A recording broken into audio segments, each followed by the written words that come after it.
Turkey's realistic, and they're tired of importing America's exported inflation, and they're tired of paying oil in dollars. And what they did, again, is they sold dollars so that they could buy gold, so that they could give that gold to Russia to buy rubles to get oil. So that's effectively a new gold standard and an oil price. It's just a small example of Turkey effectively using gold to buy oil. Hello, I'm Noah, the original prepper. Perhaps you've heard of my ark. Well, if you would like to be prepared, check out these 1 ounce silver Noah's Ark coins from Armenia. Right now, only $4.25 over spot. And if you get 500 of them, they come in an amazing wooden monster box. Can you believe it? We also have the 1/4 ounce Noah's Ark coins with the same beautiful design, 1/4 the size, at only $3.25 over melt. And you know what goes well on an ark in a beautiful wooden box? I'll tell you. Animals. And so we have the Canadian silver 1/2 ounce eagles and silver 1/2 ounce polar bears. Available at just $3.50 over melt. That was a lot of information, so it might be helpful to read it and hear it again.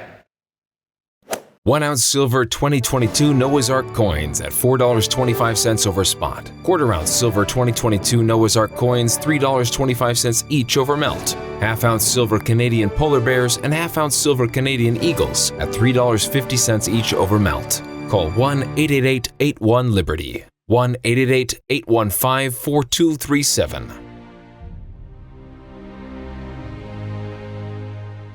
Hey everyone, this is Elijah K. Johnson with Liberty in Finance. And back with us today is our good friend Matthew Piepenburg from Matterhorn Asset Management. Matthew, thank you so much for joining us today. Oh, it was a pleasure. Good to be back. It's great to have you, and I wanted to get your perspective on what we're seeing with the Fed right now and inflation. You recently wrote an article that goes over really the main theme of the article was that the world is moving away from the US dollar. And one of the reasons, obviously, is the amount of debt that the US has, and that the Fed just has to continue to print money and the value of the dollar is going to fall. One of the things that people have been really focused on right now is the Fed going to pivot? And we saw July's inflation number actually below June's inflation number. So you say that this is actually an excuse for the Fed to say, things are getting back to normal, inflation is cooling down, and we actually can pivot right now. Your perspective.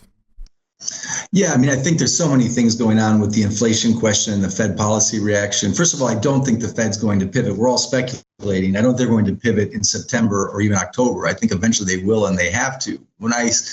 The irony is good news is bad news and bad news is good news. You've got, supposedly Biden coming out in July. And again, this is not partisan, but for the President of the United States to say we had no inflation for July is just simply untrue or completely disingenuous or ignorant. We might have had less inflation, but we still had significant inflation in July. So the statement that we really had zero inflation for July was just really, I think, misleading, and it kind of allowed political optics. I think also that the idea that the Fed will pivot to me is inevitable mathematically. There are lots of indicators that the markets and that the economy is getting better, that inflation may be lessening or disinflationary forces may be in place, and that may give Powell the pretext to use data dependency to pivot. But again, I don't think that's going to happen in the next couple months.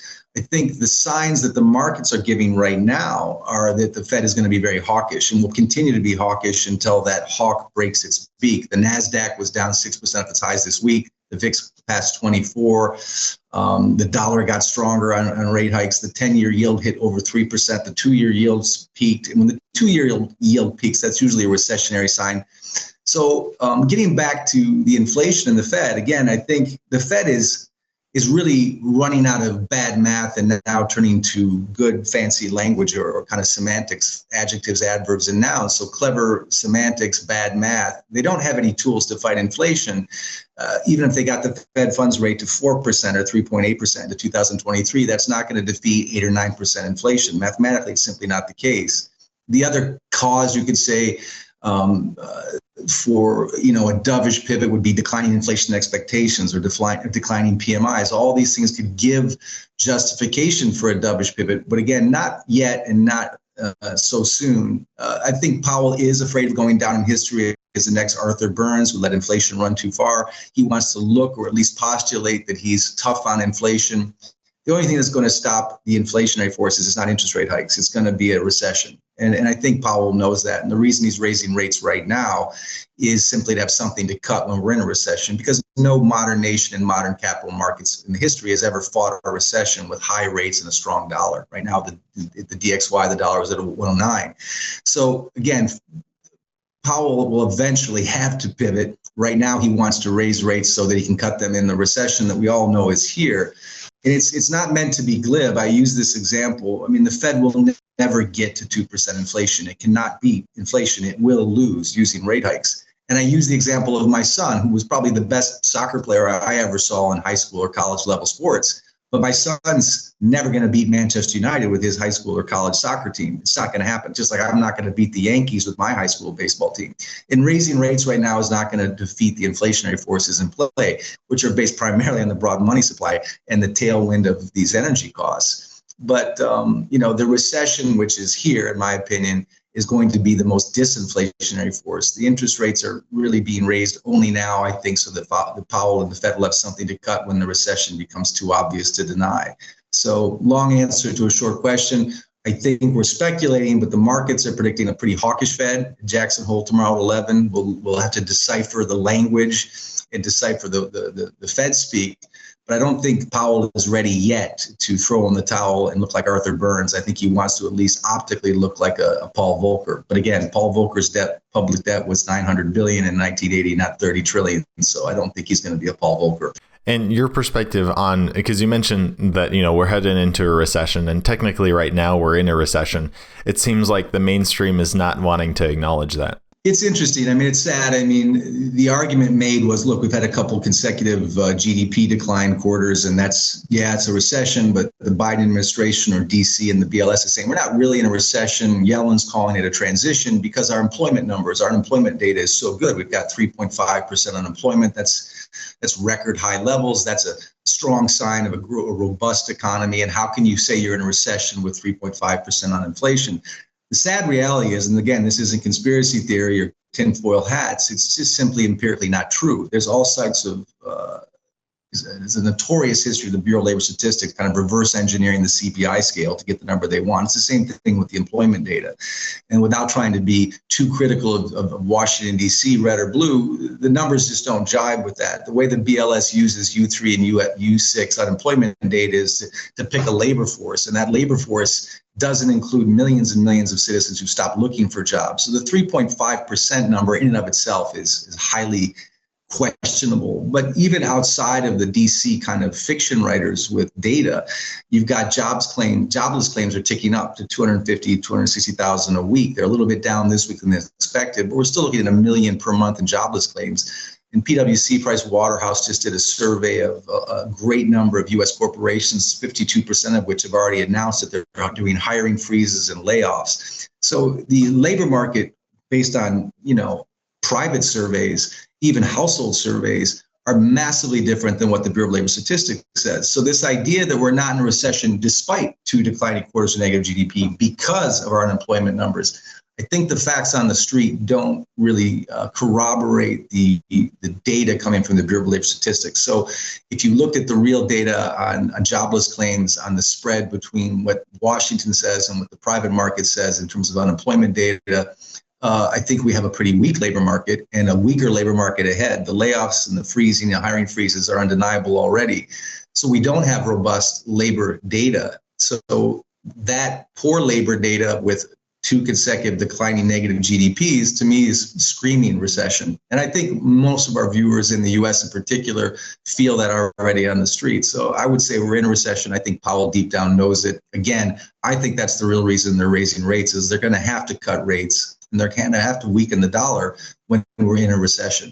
And it's just not on the headlines yet, but it's on the main street. It's felt in the real world. You mentioned how we're going to be seeing disinflation, which is essentially, still high inflation, but the rate of inflation is falling. So it still means that prices are rising quite significantly. Where do you see the rate of inflation maybe this time next year? It's so hard to tell because, again, that's the CPI scale, the official scale. And again, using the same scale that was used for the Bureau of Labor Statistics during the Volcker era, we'd be at 18% inflation right now. So it's really whatever the CPI tells us. I've often joked that the Fed can be empirically wrong, but they're never wrong. They're always right. In other words, whatever the Fed tells us is the numbers that the markets are going to use and they're going to trade off of.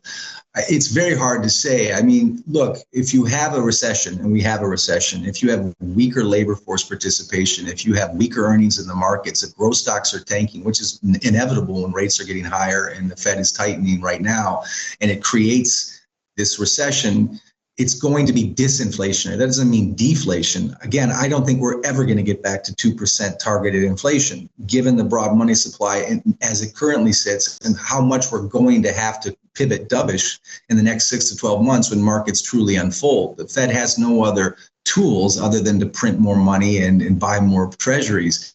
Right now, they're trying to be as tough as they can, like they were in 2018, until something breaks, then it breaks. So, where we'll be next year officially, we could be, I think, easily in double digits officially, depending on how severe the recession is. Powell is already saying it's going to be a mild recession. Again, that's incredibly arrogant. Jackson Hole a year ago this month, he was saying we had transitory inflation. We didn't. We had significantly persistent inflation.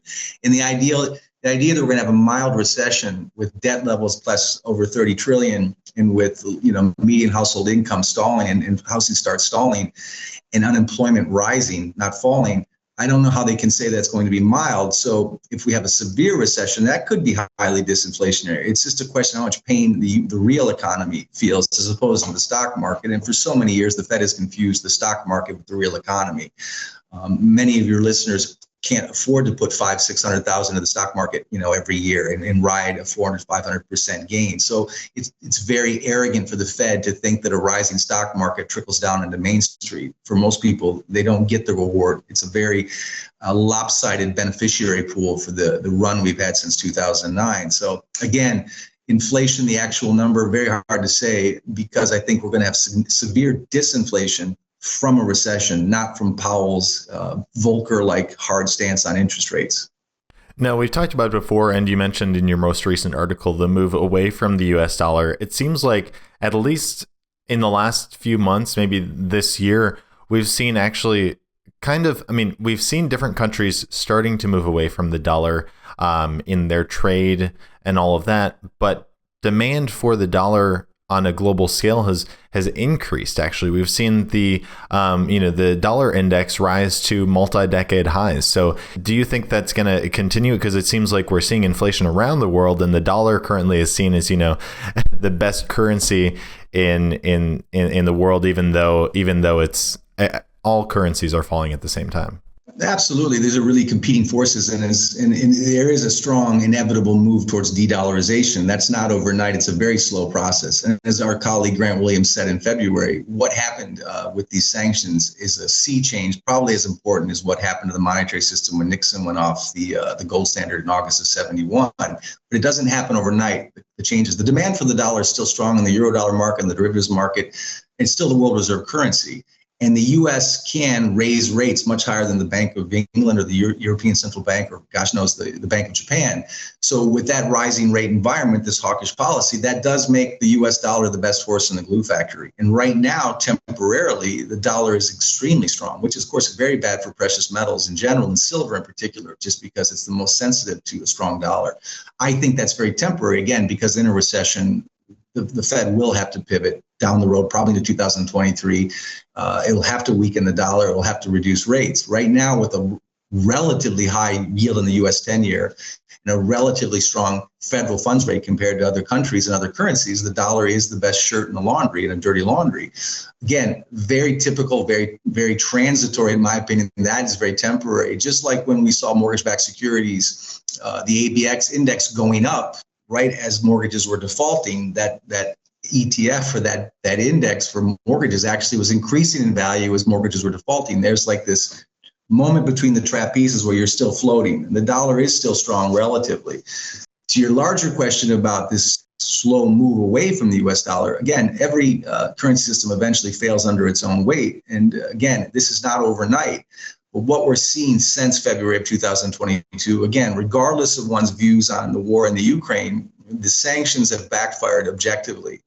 European energy costs, where I am calling right now, I'm speaking from Europe, it's tangibly brutal. In Germany, energy costs are up 5x. We're heading into winter, although there's been a lot of heat here. Winter is going to be a dark winter. The UK and the Bank of England have already announced this. They're already getting ready for austerity. Macron in France, the same thing. They're signaling pain ahead, and a lot of people simply won't be able to pay those energy bills, and so the governments are going to have to subsidize those. That'll be highly dilutionary for the euro and central. The euro is at 20 years lows against the dollar, so the dollar is strong relative to that. There's going to be more debasement of the euro and other currencies to cover these energy costs.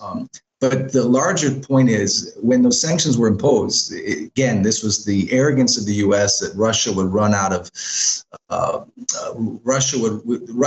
money before the West went out of energy. That's simply empirically not the case. The energy crisis here is real, and the Europeans are following the American lead in being tough on Putin. You can have views for or against that, but that's the stance as of today. And they're paying for that with severe costs. But the rest of the world is now divided. And outside of Europe and the US and the BRICS, Brazil, Russia, India, China, and South Africa, but even Turkey and other nations, they're looking away from the US dollar right now. And they're slowly making transactions that are going to be revolutionary, not just for the currency system, but for the gold market as well. Right now, China is requiring countries that are taking in its exports to convert those local currencies into Chinese yuan before they can be purchased. Russia just did a simple example, I think, with Turkey. It's a small example, but it's telling of where the future is headed. So Turkey just sold a bunch of US dollars to import gold. They wanted to import more gold, about 70 tons, so that they could take that gold to the Russian central bank to buy rubles and then use those rubles to buy oil.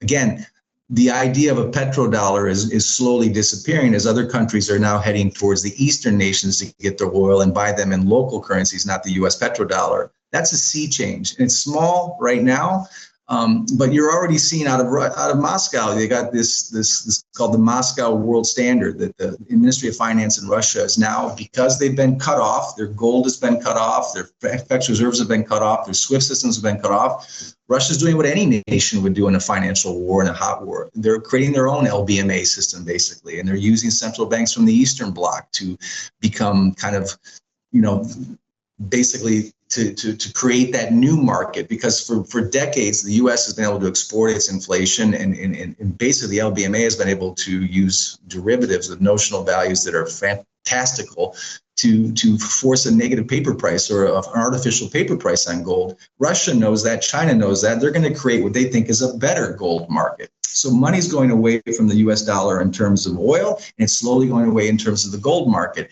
And as more countries use gold to conclude energy deals in rubles, you're going to see dollar demand slowly but surely falter. And as dollar demand falters, again, this isn't overnight, this isn't by next Monday, but as dollar demand slowly falters, dollar strength weakens. And as dollar strength weakens, no matter how much Citibank and JP Morgan tried to use derivatives to squeeze the gold price, gold is going to rise remarkably. And again, for gold investors, that's a patient play. I'm thinking in the next couple of years, we're going to see seismic shifts in the markets and seismic shifts in currencies. But right now, with the dollar and a strong rate policy, the dollar is strong. The DXY was at 109.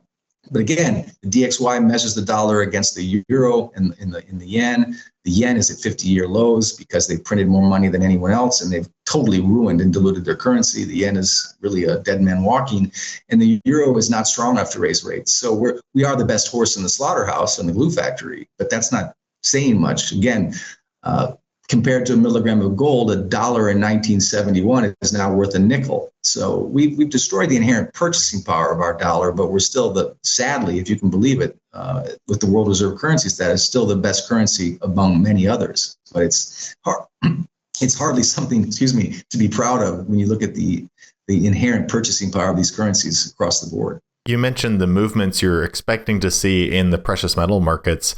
And you also mentioned how a lot of the big banks are often, what we see on the COT report, often very net short. Now, we have been talking about on this channel that has been shifting over the last few months as banks are becoming less and less short. And my understanding is they might actually be going net long. I could be misinterpreting that, but your perspective on how it seems like from the COT report, we're seeing a huge shift of the smart money actually moving towards the long side. Well, look at the derivatives market. 99% of the derivatives market is never going to take delivery. It's just a perpetual churn, decade after decade, year after year, extend and pretend. And the BIS, which is the central bank to the central banks, has basically unloaded the vast majority of its swaps. And then as that was being unloaded by the BMS and Basel III and all that was going on, you suddenly see in the US, Citibank and JP Morgan owning 90% of the derivatives book. And to your question, I think the notional value of their derivatives trade has gone up 500% this year. So they are deep into the derivatives market to try and price fix gold. In the meantime, a lot of players in that market now want physical delivery, when we all know that the distance and the notional value from the actual physical amount of gold to the amount of derivatives being traded for delivery is fantastical again. But there are players now asking for delivery. And that is an interesting, compelling shift, that now physical gold is more interesting than paper gold, which is a complete fantasy.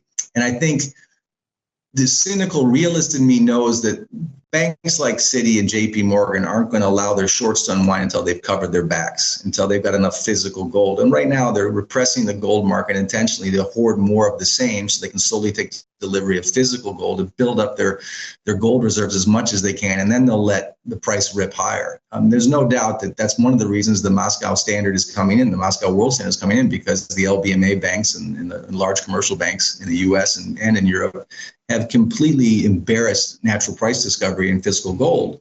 And so, again, all these things are happening at once and slowly, but they are eventually unfolding. I don't see a scenario where gold gets weaker in the next 5 to 3 years as everything is falling apart, as countries are moving away from the dollar, as Eastern Bloc countries and BRIC countries are looking for other ways to buy physical gold and to market physical gold in a new exchange. This is outside the LBMA market.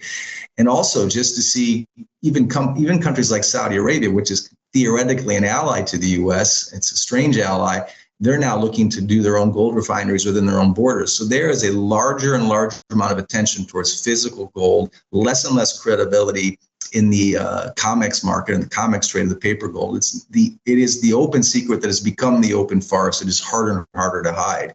And now you have this Moscow New World Standard. So many things are happening. Again, this is slow, but it's kind of like Hemingway's definition of poverty. It starts off slowly, then happens all at once. There's going to be so much changes right now. It's impossible to time them. It's impossible to even price them, but the trend is inevitable. Currencies are being devalued. Countries are going into recession. Credibility of central banks is downgrading or dying. Citizens are getting more and more angry. Wealth disparity is increasing. And the world is moving more towards physical gold, from transactions between Turkey to Brazil to South America to now in Eastern Europe. So I can't see how this isn't a massive tailwind for physical gold owners. And again, most gold owners are patient. They're not traders. They're not looking at the COMEX price. They're looking at history and they're looking at basic economics. And they're seeing a recession coming. And again, the recession, dove or hawk, whether Powell thinks he's Paul Volcker or not, rates are going to have to come down, and the QE is going to have to start again, and the dollar is going to have to get weaker. So gold is going to love this recession. I don't see any way out of it. And I think the idea of a mild recession, again, if I were a Fed chairman, maybe I'd have to say that to keep the troops or the team happy. I think even Powell knows this is not going to be a mild recession. And that's not doom and gloom. It's just, again, it's not even politics. It's economics. It's sad math. In your article, you mentioned the transition from the petro-dollar standard to the petro-gold standard. So if we start seeing countries actually using gold in trade, it seems like the effect that having the dollar as the world reserve currency, how it boosts the value of the dollar. We're seeing a lot of people move into the dollar for safety right now. We're seeing, as we mentioned, the dollar at multi-decade highs. As we see that transition from people seeing, okay, we want to trade, countries saying, okay, we want to trade in dollars, to, okay, we want to trade in gold. Then that same effect is going to be transitioned to the gold price. So it seems like that should just be incredibly bullish for gold. Absolutely. Again, take the small example of Turkey. And, it's not the most robust economy or currency or the lira in the world. You talk about horses in the glue factory, but Turkey's realistic, and they're tired of importing America's exported inflation, and they're tired of paying oil in dollars. And what they did, again, is they sold dollars so that they could buy gold, so that they could give that gold to Russia to buy rubles to get oil. So that's effectively a new gold standard and an oil price. It's just a small example of Turkey effectively using gold to buy oil. And I think as the Moscow gold standard increases and as more countries are effectively using gold to buy oil, again, the oil market's 12 to 15 times the size of the physical gold market. Even a small change in using gold to buy oil is going to dramatically impact the price of physical gold. Then it will be interesting to see how the West looks at Western gold versus Eastern gold and what legislation comes in to kind of tweak the reality of that. But I can't see a scenario where physical gold demand doesn't rise as countries like Russia and China and the BRICS in general, and even smaller countries in Eastern blocs, are moving away from the dollar and using gold to buy energy. And it started early this year, and it's only going to continue. Even if there was a peace settlement tomorrow with the Ukraine and Russia and the West, Moscow and Beijing are never going to forget what happened to those FX reserves to Putin. Again, not pro-Putin. I'm not supporting them. Frankly, I'm kind of agnostic. I think it was an avoidable war, but not to laud Putin. But I think he's playing chess. Well, the West has been playing checkers here, and they're never going to trust Western neutral currencies again. So there is going to be between the Eastern Bloc and the BRICS, even in South America and South Africa to Eastern Europe, there's going to be a shift towards new currency, a new currency basket, and certainly towards more gold for oil, which will be dramatically powerful tailwind for the gold price, regardless of the COMEX price fixing that we've seen for decades. How will this impact the silver price? Again, the silver price right now, when gold rips, silver will rip faster, and it will rip at a different multiple. What's really, I think, hurting silver more than anything, and not just the derivatives market or the futures market, what's really hurting silver the most, in my opinion, is the strong dollar. Because as you said, right now, it's hitting record highs. And it's what I would do too. I mean, Powell and Biden and Larry Summers got together and decided to make the dollar stronger, raise rates to attract foreign money into these markets as we're fighting this cold financial war with Russia. And, and basically invited a lot of suckers into U.S. markets which have been getting hit. But that strong dollar is not sustainable. It's not a sustainable policy. And so, but that means gold or silver's boot to the neck of silver is not sustainable either. And if anything, it's the best value opportunity than all times right now to accumulate silver at these prices. It's very hard to be a contrarian, but I think if you step back and look at history, what its lessons are, and if you look at the tailwinds to where the future's headed, it's pretty inevitable that we're heading into a recession, that the world is going to be in pain, including China and Russia too. They're not, tiptoeing through the tulips, but there's seismic shifts in currencies and there's seismic shifts in oil and gold markets. And so when the dollar does get weaker and gold starts to take off, because even as gold lost $50 as the dollar got stronger, but even gold's loss is nothing compared to other currencies relative to the dollar. So it's still a more stable monetary metal than most of the other currencies in the world. And right now, it's just biding its time for when this dollar policy is no longer sustainable. And then when that dollar really starts to reap what it sowed and become even more devalued in a recession, silver will be one of the better instruments to own at that point. And I think for patient investors who've been biting their knuckles and biting their nails and buying silver at these lows are actually going to get the last laugh. And I don't know when that's going to be, whether it's a month from now, 6 months from now, but most precious metal investors are playing the long game, not the putting green. They're playing the long drive. So, I'm excited for them and for the rest of us that have thought 5 years, 3 years ahead as opposed to 3 weeks. All right. Well, it should be exciting to definitely track this with you, Matthew. Thank you so much for your time today. Where can our viewers find you online if they're interested in learning more? goldswitzerland.com is our URL. It's Matterhorn Asset Management. We're based out of Zurich, but easy to find online at Gold Switzerland. And my articles are written with Egon von Greyer's, and those can be found very easily on that website. Fantastic. Any last thoughts before I let you go? No, it's be exciting to see what happens on Friday at Jackson Hole. I think, again, it's a lot of semantics, not so much honest math, but I'm only speculating, but I'm expecting at least some hawkish behavior at least into September and October until something breaks, and then we'll see a severe pivot. All right. Once again, Matthew, thank you so much for your time, and God bless. Thank you. Miles Franklin Precious Metals is one of America's oldest and most trusted bullion dealers. Miles Franklin is A+ rated and accredited by the Better Business Bureau, licensed and bonded, and has 0 complaints ever registered. Here at Liberty and Finance, we are licensed brokers with Miles Franklin. To order, simply call us, discuss your needs, and we will let you know our live inventory, prices, and availability, and lock in your order over the phone. Once your order is locked, the price is held for you regardless of market fluctuations, and the metals are reserved for you awaiting your settled payment. Within 1 business day of ordering, you will receive an email invoice detailing the order and payment instructions. Miles Franklin accepts payments by bank wire, ACH or electronic check, money order, check mailed priority mail, and cryptocurrency. The fastest forms of payment are bank wire and cryptocurrency. Upon settled payment, metals will ship out within 3 to 5 business days. You will receive tracking information via email.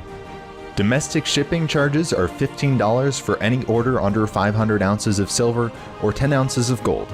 For orders larger than that, domestic shipping is free. The package will be double boxed, fully insured, and labeled discreetly, with no indication of the contents inside.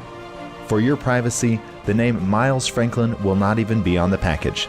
To talk to myself, Elijah, my brother Kaiser, or my father Dunnigan, call 1-888-81-LIBERTY. That's 1-888-815-4237.